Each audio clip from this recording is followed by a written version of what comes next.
बतावल है अपने नैहरे में रहत रहे है। भौजाई हमार बने के परोसत रही। अच्छा। और भैया हमार बेना हौकत रहन। तब कहूँ जाए हम खाना खात रहे हैं। और खाना खाए के बाद भैया हमरे बतावा अपने बियाहे में बेड पाए रहन है। हमार भैया बेड हमें बिना निकाल देन की बिट्टी तो ये पे आराम से खाए पिए सोए।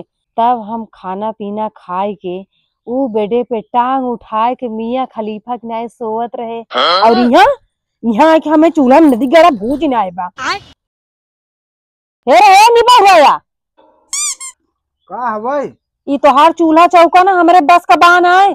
हम जाता नहीं हरे। जब देखा तब नैहरन जाए बिना तू गरमान रहा थू। अच्छा एक बात बतावा हमें, मेहरारू जात तू सभी रिसियाई जाबू ताना मरबू कि जात ही नैहरे नैहरे।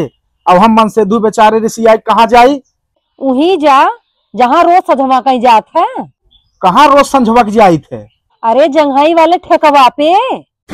लोग कहते हैं मैं शराबी हूँ।